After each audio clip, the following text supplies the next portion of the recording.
I distinctly remember seeing the Jurassic Park movie for the first time. You know, jaws dropped in the theater. It just blew my mind. I got to see dinosaurs, and this time they were real. We'd been doing tests for a few years in CG and trying to sort of see what could come next. And there's a big step between doing a chrome figure to doing a skinned animal. And that was the leap we had to make. For this game, more so than any Jurassic Park game that has come before, we want to recreate the feeling of the films in tone, in character, and certainly with the dinosaurs. Feels like the original film. Players get to interact with these creatures that are so awesome and incredible on the big screen, and you want to dive into that world. Jesse! The T-Rex is like right on your heels, snapping at you, and if you don't get out of the way, you are going to get chomped. If you're not on your toes and the dinosaurs get the better of you, things can end quite poorly.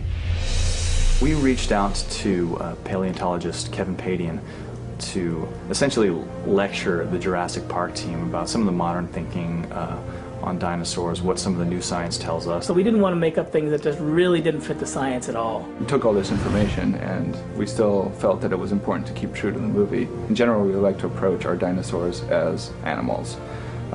They are very scary, but they're not monsters. They follow their nature. One of the things about animals is to keep in mind always is you never know what it's really going to do 2 seconds from now. It's not a dinosaur shooting game. We felt strongly that it really needed to be about a tooth and nail fight for survival, with escape being your goal. You couldn't really do a Jurassic Park game without Tyrannosaurus Rex. You have to know the rules that the film set up, which is, you know, if you don't move, the T-Rex can't see you. Of course we're going to see velociraptors. Those are the smart guys. They're the ones that are always thinking about how they're going to get you next. They're clever girls, very clever girls. Now there is a new threat in the park, a new dinosaur that nobody's ever seen before. The new dinosaur that we're introducing to Jurassic Park is one of the most fascinating dinosaurs in the fossil record. It's a nocturnal hunter. It hides in the shadows. So the jungles are even scarier, kind of knowing that there's something out there that's stalking you, kind of waiting for just the right moment to come in and attack. When you're first bitten, the poison rapidly results in disorientation, confusion, and hallucinations. This paralytic venom doesn't outright kill you. It leaves you alive, and you do not want to be left alive by this dinosaur. It's a slow, horrible, and fascinating death.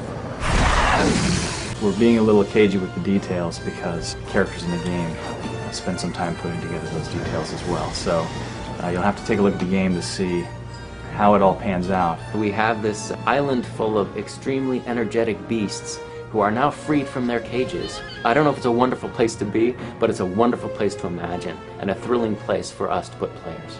So if you want to go back to Isla Nublar, this is your opportunity.